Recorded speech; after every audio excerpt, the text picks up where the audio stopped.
Welcome to Charter Local Edition. I'm Brad Pomerantz. We are joined by Professor Kawai Tam and Etinosa Agbonwaneten from UC Riverside. I said it correctly, and we are celebrating remarkable achievements of the engineering professor and 5 of her students, with Eti representing those 5 students. Congratulations, you just got back from Washington, D.C.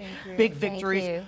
We won't say what happened yet. I just want you to tell me about the solar thermal closet. So the solar thermal closet, what we're doing is using solar thermal energy to heat attic air and use that for drying applications as well as supplement space heating. Okay, so let's be as specific as possible. We will not need a dryer anymore, like No. a washer and dryer.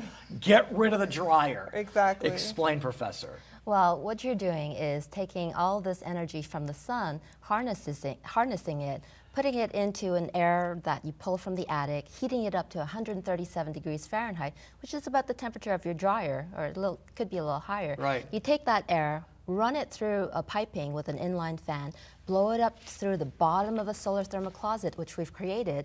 From the outside, it's going to look like a faux chimney, so nobody's going to know that you have it. But on the inside, it's actually a closet that you open up, wash your clothes, hang it up to dry, close the closet door, and then you don't need to use any energy for drying. You're gonna hang them anyway. Exactly. Might as well hang them before they're dry. Exactly. And yes, please. And just to add on, that heated air is going to be humidified by the clothes getting dried. So you have the added bonus of space heating your home and humidifying your home in such This an morning, arid my area. daughter was incredibly congested, and I put her in our bathroom, and I closed all the doors, and I thought to myself, shoot, I wish I had that solar closet that the UCR students developed. Talk to us about the cost and how it amortizes really quickly. Right, so a conventional dryer is about $900, and with our unit right now, it's $2,300.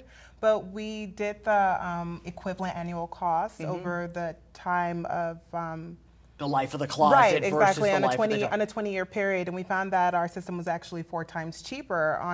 Annually, you'd be spending about $280 on our unit versus about $1,100. And here's the key. It amortizes out within 5 years, meaning you have recouped in 5 Exactly. years. When you think about solar panels on your home to heat the entire home, that amortizes 15, 20 years. Right. That's a bit of an expense. But 5 years, I'd do it. Right. But here's the good news is you received an initial $15,000 grant from the EPA to research this project. You recently went to Washington, D.C. You competed against 45 universities. 15 got selected for something you're going to tell me about, and tell me if UCR was one of them. Yes. Yes, we are. Ta-da! And what did you get?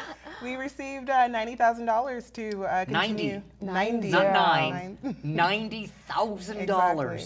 Over a span of 2 years to retrofit 4 homes and test the air quality. With this $15,000, we were only able to test 2 of the coldest months in Moreno Valley. Right. But now we get to get the data for an entire year, so we know exactly what's going to happen. So you're going to put these solar thermal closets in 4 homes in the Inland Empire, which gets a lot of sun. Yes. We know that. And see what happens. Absolutely. Now, you mentioned air quality to me. I mean, intuitively, it would seem like it would be fine, but I guess you're the scientist. You still got to check it out. I mean, Well, we're trying to implement this in new and existing homes, and since we're pulling air from the attic, we want I to make see. sure that Right. their air quality is in terms of it's yeah, that makes sense. right. There could be it's asbestos good or for God the knows living what's in environment. there. Exactly. You want to pump. When is this coming to market? I know it will. Hopefully within 2 years, right after we finish our testing. And please tell me that you get royalties. We're still working on that. They are Etinosa Agbonwaneten and Kawai Tam from UC Riverside. Congratulations, ladies. I'm very excited for you. I'm Brad Pomerantz. Thank you for joining us on Charter Local Edition. Back to HLN. Great news! Beginning May 28th, Charter Local Edition is moving from headline news to Charter's original programming channel 101 under the new title Charter California Edition. Tune in at the following times for longer, more in-depth interviews with our elected officials, educators, and community leaders. More content, better information. Learn more about our community, our state, and our future.